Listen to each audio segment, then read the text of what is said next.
बिस्मिल्लाहिर्रहमानिर्रहीम इय्याका नअबुदु व इय्याका नस्तईन। आज हम बात करेंगे पित्ते के हवाले से, जिसे हम गॉल ब्लैडर कहते हैं कि पित्ते का हमारे जिस्म में फ़ंक्शन क्या है, ये क्या करता है। क्योंकि मोस्टली लोगों को ये पता है कि पित्ते में पथरी बन गई है या पित्ते में सोजिश है, और लोग जो है ना डॉक्टर्स कहते हैं जी आप ऑपरेट करवाएं। बेसिकली पित्ते को जो है ना सफ़रा की थैली कहते हैं।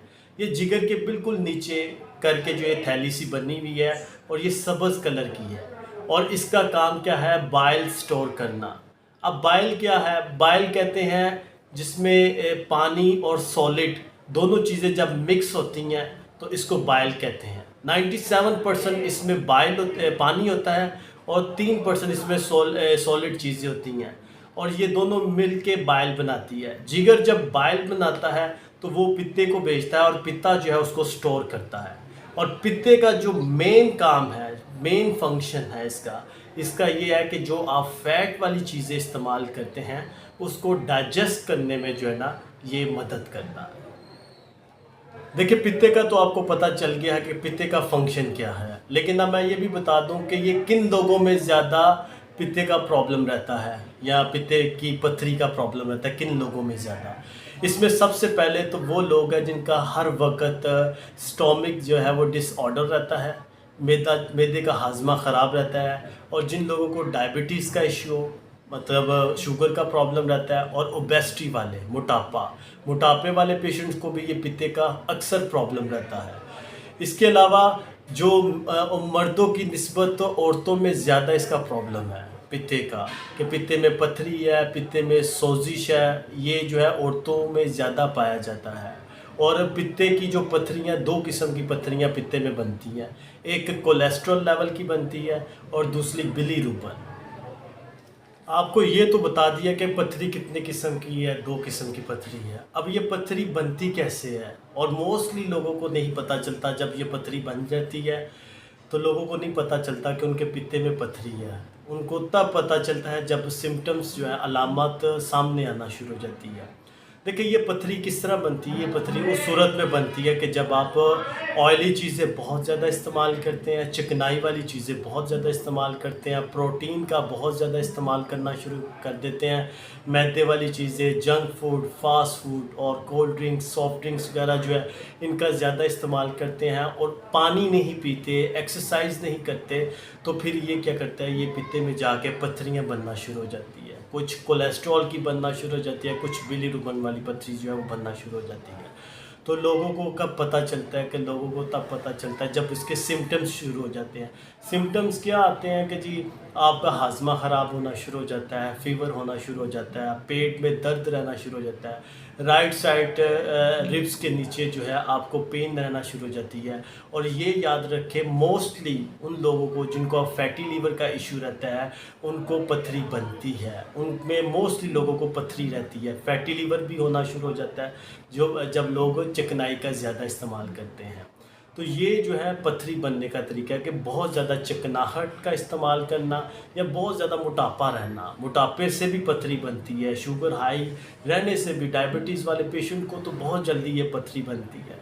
और कोशिश यही किया करें कि जी आप चिकनाहट का जो इस्तेमाल है वो कम किया करें, क्योंकि इसमें जब अल्ट्रासाउंड आप करवाते हैं तो उसमें दो चीज़ें सामने आती हैं, या तो कोलिलिस्थाइसिस आता है और साथ में कोलिलिस्थाइटिस।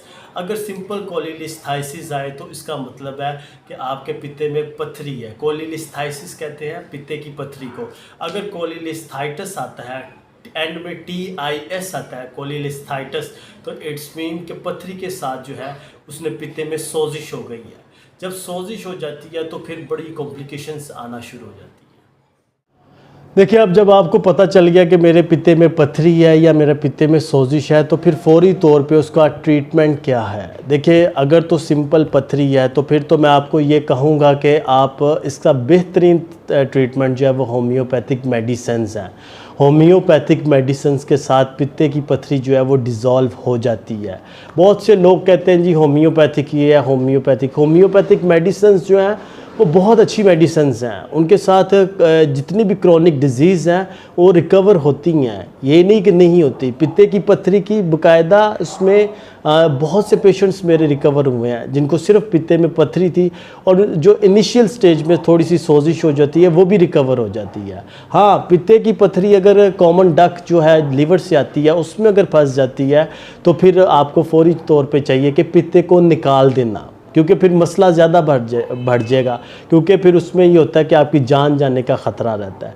लेकिन अगर सिर्फ पत्थरी है, कोई कॉम्प्लिकेशंस नहीं है, कोई किसी किस्म की सिम्टम्स नहीं है, तो आपको फिर जो है ना होम्योपैथिक मेडिसिन इस्तेमाल करनी चाहिए, परहेज़ करना चाहिए, प्रिवेंशन का ज़्यादा ख्याल रखना चाहिए। इसमें आपको चाहिए चिकनाई वाली चीज़ें बिल्कुल इस्तेमाल नहीं करनी, पानी का ज़्यादा इस्तेमाल करें, लेमन का ज़्यादा इस्तेमाल करें, फ्रूट्स का ज़्यादा इस्तेमाल करें। तो प्रोटीन्स, ऐसी चीज़ें जो चिकनाहट वाली, मैदे वाली, बेकरी वाली चीज़ें, इनका ज़्यादा से ज़्यादा परहेज़ करें, एक्सरसाइज करें, वॉक करें।